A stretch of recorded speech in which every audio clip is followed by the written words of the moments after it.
Today, we're talking about mistakes and why the lessons we learn from love and heartbreak and risk and starting over might be way more powerful than anything we ever learned in a classroom.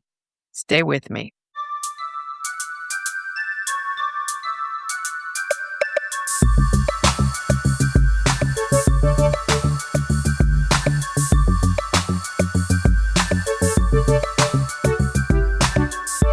Hey there, this is Women on the Brink. I'm your host, Chris Jeffrey, a registered acupuncturist and wellness advisor with a passion for helping women live happier and more balanced lives. When I'm away from work, I'm usually outside in nature, either walking the seawall or I'm hiking in the mountains. And like many of you, my life has been filled with moments of hardship, some that I thought I couldn't overcome and really left me questioning my own strength. But through these challenges, I discovered resilience, courage, and a renewed sense of purpose. So I'm here to share not just my journey, but the lessons I've learned, and to remind you that no matter what obstacles come your way, there's always a path forward. And just to let you know, this podcast is not prescriptive. It's an offering. So please take what resonates with you and leave the rest. Good morning, everyone, and welcome back to Women on the Brink. Today, I want to talk about something we rarely celebrate, but most of us secretly carry around with us: mistakes. And I have a lot to say about this one. So that could be, the relationship we stayed in too long, or maybe it's the one we left too soon. It could be even the job we chose for security instead of, for the right fit. Or here's the one so many of us women look back on: the years we were quiet when we should have spoken up. That's a big one for me. And believe me, I have made some mistakes, probably many. And a lot of them were not small, little, tidy ones. I've definitely lost my footing more than once. And, during those times, I thought to myself, well, that wasn't necessary. Or even worse, I should have known better. But here's what I've come to understand as I've, stumbled through my life, maybe sometimes confused, maybe a little stubborn, maybe a little hopeful. I was learning a lot. I was learning to listen to that knowing inner voice that whispered to me, you are more than what they told you that you were. More than the calm, capable, quietly disappearing version of myself, right? And I'm just wondering, how many of you can relate to this? More than the good girl, more than the peacemaker, more than the woman who keeps everything together. And I discovered something radical that really dispelled the myth of perfectionism. Curiosity, attention, and intention haven't just led me to adventures. They taught me boundaries, they've taught me independence, and they taught me how to hold my own in a world that constantly tries to define me. And all women, let's be real here. And sometimes the only way to learn that is to mess up first. But here's the interesting part. We're taught that education happens in classrooms, right? Degrees, certifications, professional development. Our culture really values that. And I mean, yeah, okay, those things, they definitely matter. But no one hands you a diploma for surviving heartbreak, leaving something behind that wasn't aligned with your values, admitting you were wrong. And how about this one? Starting over at 50, hey? Or how about this? Saying, I don't want this anymore. There's no textbook for the moment you realize you've been living someone else's version of your life. But that moment, when you do realize, that's education.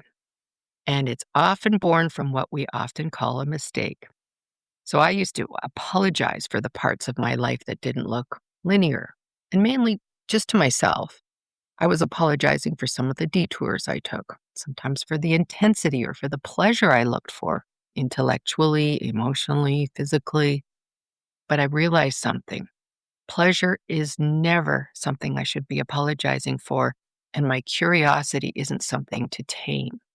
And the lessons that I've learned from love and heartbreak and travel and risk, and yes, my mistakes, are just as valid as anything I've ever learned from a textbook, maybe even more so, because those lessons didn't just inform my mind, they shaped my nervous system, they deepened my empathy, they certainly clarified my boundaries, and they really strengthened my discernment and made me less afraid of my own depth.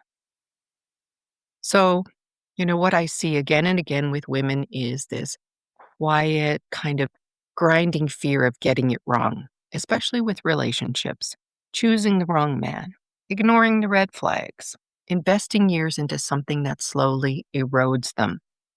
For generations, women were taught that partnership was the prize, that being chosen mattered more than choosing well. And so many of us learned that the hard way. I'm definitely in that pool. But now something is shifting out there across ages and cultural backgrounds. Women are now looking at the dating landscape and deciding not to dip even a big toe into it. And that's not out of, bitterness. It's not because we can't find anyone. It's because we've done the math. We've weighed the emotional labor, the uneven domestic load, the negotiations around basic respect. And we've realized peace has a higher return on our investment. So we're building lives without men at the center, full lives, social lives, financially stable lives, joyful lives, drama free lives.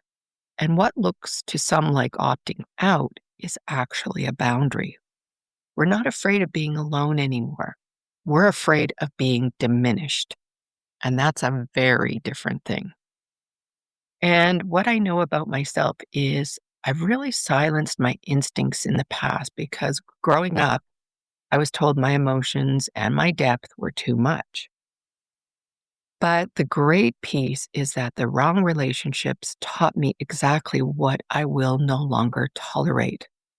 So if another relationship presents itself, I now know I have the self knowledge to proceed with that discernment. And this idea around making mistakes encompasses all aspects of our lives. What if the job you hated clarifies your calling? I worked at a bank in my teens and 20s, and that job really showed me that I don't have the patience or the bandwidth to sit in fluorescent lighting explaining about compound interest. And what that job gave me wasn't a career. It gave me contrast. It showed me what exactly drains me and what numbs me and what makes me watch the clock. And sometimes that's just as valuable as knowing what lights you up. The wrong fit can be a compass. The frustration, that can be instruction.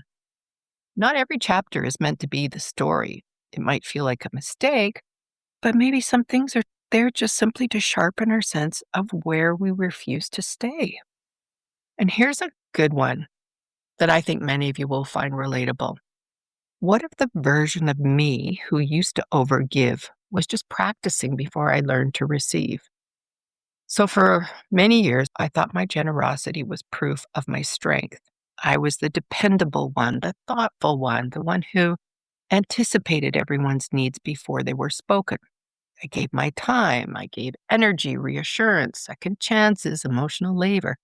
I gave because it felt, I guess, powerful in some way. It felt virtuous. It felt safe. But what I didn't realize was that giving kept me in control. And if I was the one pouring, I never had the risk of being empty. If I was the one holding everything together, I didn't have to sit in the discomfort of asking for anything. Receiving, on the other hand, made me feel exposed and vulnerable and almost indulgent.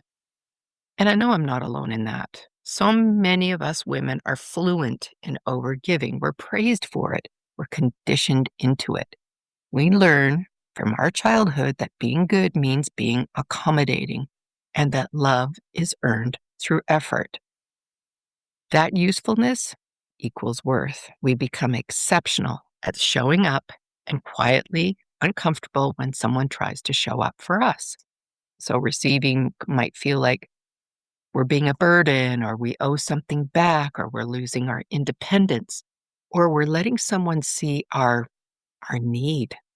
And again, that's subtle fear underneath it, that if we stop performing our value, we might not be chosen. So we keep giving, we keep proving, we keep stretching. But started to see that the woman I was, the one who overgave, she wasn't weak.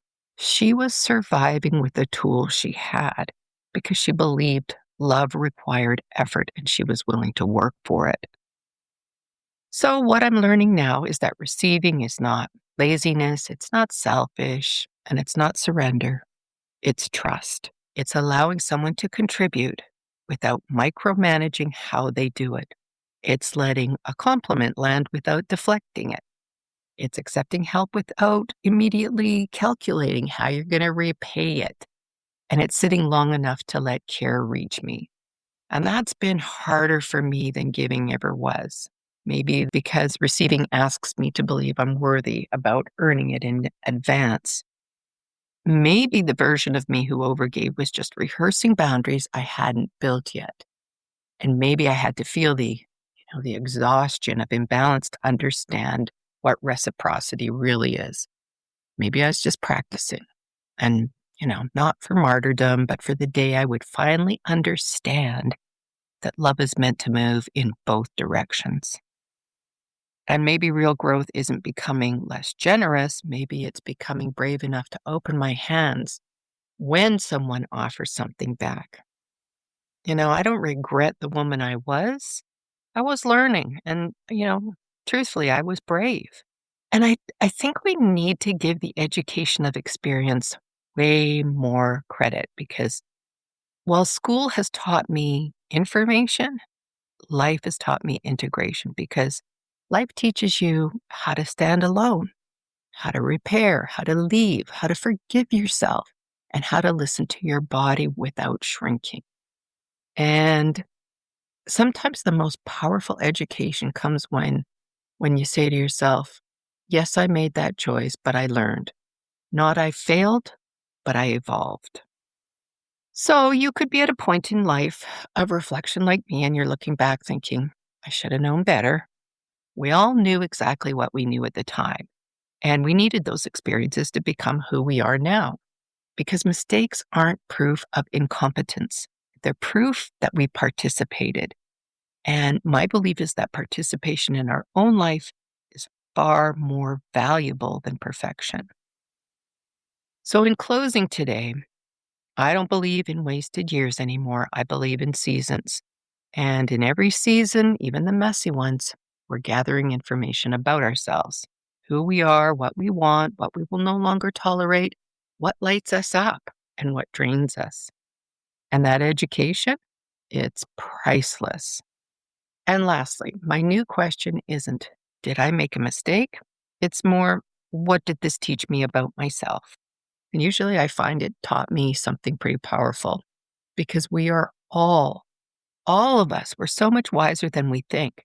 Sometimes we just have to date it or work it or survive it to find out.